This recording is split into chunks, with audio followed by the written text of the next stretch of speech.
Bienvenue. Aujourd'hui, nous explorons un sujet que beaucoup évitent ou mal comprennent, ce que la Bible enseigne réellement sur la richesse. Dieu vous a déjà dit comment devenir riche. Vous n'avez simplement pas suivi les étapes. Découvrez les principes bibliques qui transforment la pauvreté en abondance. La première étape est de comprendre que Dieu désire votre prospérité. Dieu dit clairement, « Je veux que tu prospères et sois en bonne santé ». Dieu bénit Abraham, Isaac et Jacob avec des troupeaux innombrables. Il donna à Salomon une richesse extraordinaire. Ses disciples géraient même une bourse commune. La deuxième étape est de recevoir une vision claire de votre destinée financière. Sans vision, les gens errent sans but. Écrivez vos objectifs clairement. Où voulez-vous être dans 10 ans? Une vision claire mobilise votre esprit. Les riches voient dans leur esprit avant de réaliser dans la réalité. La troisième étape est d'acquérir la connaissance et la sagesse. La Bible affirme que l'homme sage accumule la richesse par la connaissance. Investissez en vous-même. Lisez des livres sur le succès.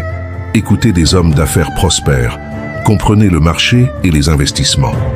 La sagesse sans connaissance est stérile.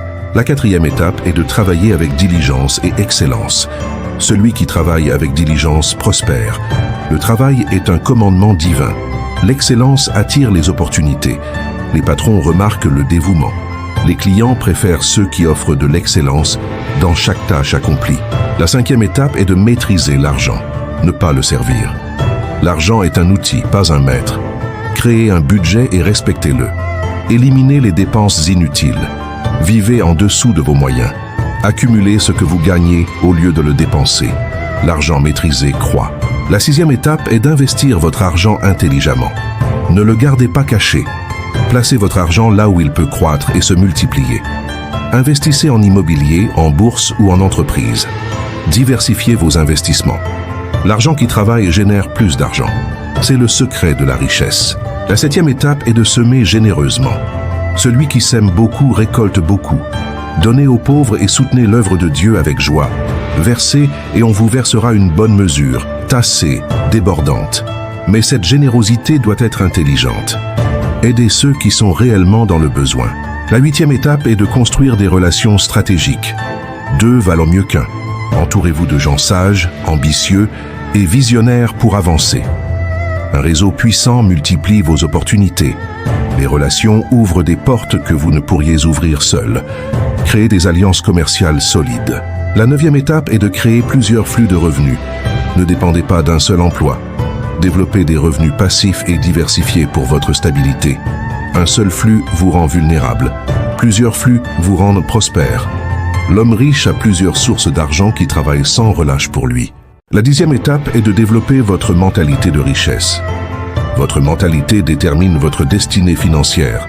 Si vous pensez pauvreté, vous resterez pauvre.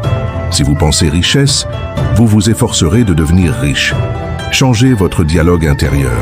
Au lieu de dire « je ne peux pas me le permettre », dites « comment puis-je me le permettre ?» Remplacez la peur par la foi. Croyez que Dieu vous prospérera. Répétez-vous que vous êtes créé pour la richesse, pas pour la pauvreté. Les pensées précèdent les actions. La 11e étape est d'apprendre à négocier et à vendre. La capacité à négocier augmente votre revenu. La capacité à vendre crée des opportunités infinies. Apprenez l'art de la persuasion. Comprenez les besoins des autres. Offrez des solutions. Négociez avec assurance. Chaque augmentation de salaire est une négociation. Chaque contrat commercial est une vente. Ces compétences sont essentielles. La 12e étape est de protéger votre richesse par la sagesse. Une fois riche, vous devez protéger votre richesse. Utilisez l'assurance. Planifiez votre succession. Payez vos impôts légalement. Évitez les dettes inutiles. Consultez des experts en finance. Ne prêtez pas sans documenter. Ne faites pas de partenariat sans contrat clair. Salomon dit « L'homme qui manque de sagesse perd sa richesse ». La 13e étape est de cultiver la patience et la persévérance. La richesse ne vient pas du jour au lendemain. C'est un processus progressif. Vous semez aujourd'hui, vous récoltez demain. Vous construisez progressivement. Les premiers pas semblent lents. Continuez. Ne renoncez pas. Les plus riches du monde ont persévéré face aux obstacles. Ils ont échoué, se sont relevés et ont continué. La persévérance est la clé. La 14e étape est de rester intègre et honnête. Vous ne pouvez pas construire une richesse durable sur la malhonnêteté. Dieu dit, celui qui acquiert ses richesses par l'injustice les perd. La richesse durable vient de l'intégrité. Soyez honnête en affaires, respectez vos contrats, payez vos dettes, donnez le juste prix. Votre réputation est votre plus grande richesse. Protégez-la. La 15e étape est de donner à Dieu ses dîmes et offrandes. Cela peut sembler contre-intuitif, mais c'est essentiel. Dieu dit, rapportez la dîme entière au magasin du trésor et voyez si je n'ouvre pas pour vous les écluses du ciel. Donner les dîmes reconnaît que Dieu est le propriétaire de votre richesse. Vous en êtes simplement le gestionnaire. Cette reconnaissance ouvre les bénédictions. En conclusion, Dieu vous a déjà dit comment devenir riche. Ces principes sont dans la Bible. Vous devez simplement les suivre. Ayez une vision claire, acquérez la connaissance. Travaillez avec diligence. Maîtrisez votre argent. Investissez intelligemment. Donnez généreusement. Construisez des relations. Créez plusieurs revenus. Cultivez la mentalité juste. Apprenez à vendre et négocier. Protégez votre richesse. Persévérez. Restez intègre. Et donnez à Dieu ses dîmes. Si vous suivez ces étapes, la richesse viendra. Pas peut-être, mais certainement.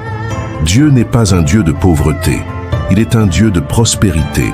Acceptez cette vérité et transformez votre vie financière dès aujourd'hui.